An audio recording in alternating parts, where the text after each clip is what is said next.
आणि आता घेऊयात कृषी क्षेत्रातील महत्त्वाच्या बातम्यांचा आढावा। तर बातमी सोलापुरातून पावसाची बातमी आहे। सोलापूर जिल्ह्यामध्ये सलग चौथ्या दिवशी पावसाने दमदार हजेरी लावली आहे। मोहोळ तालुक्यातील तुफान पाऊस या ठिकाणी बरसलेला पाहायला मिळतोय। तालुक्यातील पापरी गावामध्ये अक्षरशः पूरजन्य परिस्थिती निर्माण झाली आहे। 3 महिन्यांपासून कडक उन्हामुळे नागरिकांसह शेतकऱ्यांचा जीव मेटाकुटीला आला होता। मात्र आता पावसामुळे सर्वांना चांगला दिलासा मिळाला।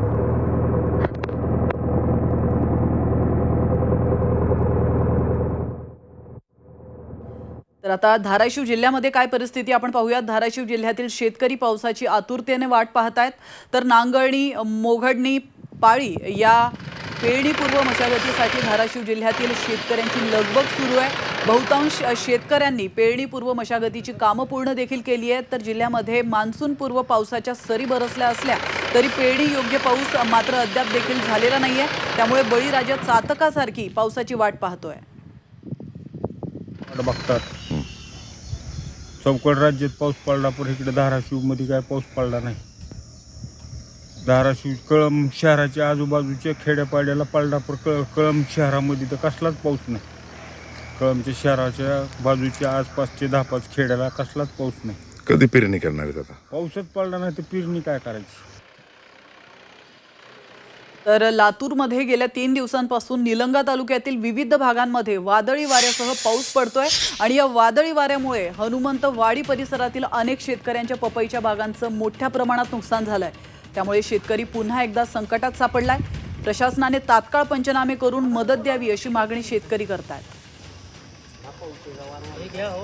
जवळपास सुरुवातीपासून आतापर्यंत आम्ही यावर एकरी 2 ते 3 लाख रुपये खर्च केलाय आणि आता हे अचानक पाऊस, वारा, वादळ त्यामुळे जे नुकसान झाले ते खूप नुकसान झाले। यापुढे आमचं जे उत्पन्न होणार होतं ते तर गेलंच गेलं। खूप बऱ्याच प्रकारे नुकसान झालेलं अशा प्रकारे या पपईमध्ये आणि या नुकसानाची भरपाई म्हणून सरकारने याची दखल घ्यावी, बस एवढीच विनंती आहे माझी। या वर्षीच्या वाढत्या उष्णतेमुळे नांदेडमधील केळी उत्पादक शेतकरी अडचणीत सापडलाय। सततच्या वाढत्या तापमानामुळे केळी पिकावर करपा रोगाचं, त्याचप्रमाणे अवकाळी पाऊस आणि ढगाळ वातावरणामुळे केळींवर किडींचाही प्रादुर्भाव वाढलाय। पाऊस नसल्यामुळे केळीच्या दरातही वाढ होत नाहीये। त्यामुळे शेतकरी आर्थिक संकटात सापडलाय। आणि या टेम्परेचर मध्ये ते झाड सुद्धा आमचं असं सुकून चले, शेंगा बारीक होऊन चल्यात आणि केळीचे पानं सुद्धा सगळे वाळून गेलेले आहेत। 2-4 पानं फक्त झाडापर्यंत आपले हिरवे दिसायलेत। त्यामुळे काय व्हायले, केळी कमजोर झालेली आहे आणि याच्यामुळे काय व्हायले की व्यापारी आमच्या मळ्यामध्ये आलेत, बघून चलेत। कारण केळी चांगली नसल्यामुळे या टेम्परेचरामुळे त्याची मागणी सुद्धा व्यापारी करणार आणि बेभाव घ्यायलेत। 700-800 रुपये 500 रुपयापर्यंत याची मागणी आहे। तर आज शेतकऱ्याची अशी कंडिशन आहे की आम्ही जे 1-1.5 लाख रुपये खर्च केलेला आहे बनाला, ते सुद्धा आमचा खर्च निघत नाही 500-600 रुपयाच्या भावानं। म्हणून आम्ही सरकारला विनंती करतो की आमचे अर्जंट पंचनामे करून आम्हाला सरकारने तात्काळ पीक विमा मंजूर करून आम्हाला मदत करावी। आणि आता घेऊयात कृषी क्षेत्रातील बातम्यांचा वेगवान आढावा। बातमी बुलढाण्यामधून। बुलढाण्यामध्ये बोगस बी बियाण्यांपासून शेतकऱ्यांची फसवणूक टाळण्यासाठी कृषी विभागाने 14 भरारी पथकं गठीत केली आहेत। जिल्हा स्तरावर 2 आणि तालुका स्तरावर 1 नियंत्रण कक्ष कार्यान्वित करण्यात आले आणि त्याचप्रमाणे 60 दुकानांना बियाणे विक्री बंदीचे आदेश देण्यात आलेत। तक्रार असल्यास नियंत्रण कक्ष किंवा कृषी विभागाशी संपर्क साधावा असं आवाहन जिल्हा कृषी अधीक्षक मनोज कुमार ढगे यांनी केलं। नाशिकच्या मनमाडमध्ये खरीप पूर्व मशागतीला वेग आलाय। तर गत हंगामामध्ये अत्यल्प पावसामुळे खरीप हंगामाची पिके वाया गेली होती।